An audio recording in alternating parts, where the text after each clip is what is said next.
Hello friends, नमस्ते। मैं मधु तिवारी स्वागत करती हूँ आप लोगों का अपने यूट्यूब चैनल पर। आज मैं आप लोगों को सोहर गीत सुनाए जा रही हूँ। जैसा लगे कमेंट में ज़रूर बताइएगा। धन्यवाद।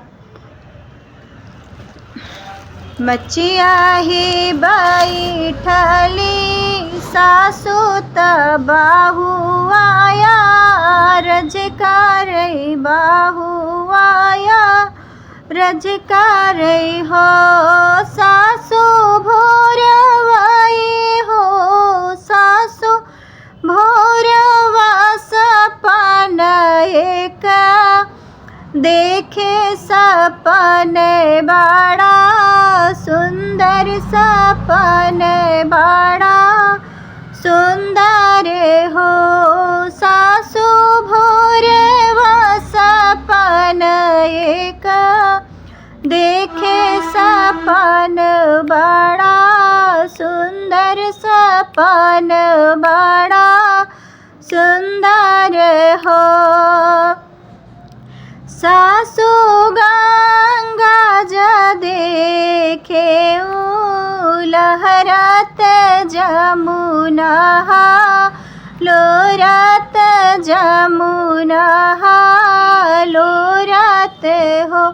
ओ सासु त्रिया बेड़ी बैठी नहाई त गोंदिया बा लकली है, गोंदिया बा लकली है हो। सासु त्रिया बेड़ी बैठी नहाई त गोंदिया बा लकली है, गोंदिया बा लकली है हो। बाहु गंगा तो आही तोहरी माया, जमुना जीबा हिनी तोहरी, जमुना बाहिनी तोहरी हो। बाहु त्रिया बेड़ी भाभी तो हारी ता गोंदिया भा तिजली है, गोंदिया भा तिजली है हो। बाहु त्रिया बेड़ी भाभी तो हारी ता गोंदिया भा तिजली है, गोंदिया भा तिजली है हो।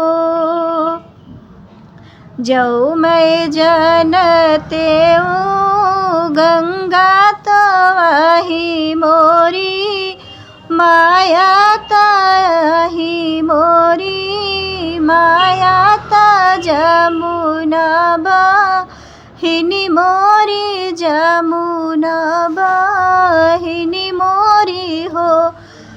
सासु त्रिया बेड़ी भाभी हमारी ता गोंदिया भा तिजली है, गोंदिया भा तिजली है हो।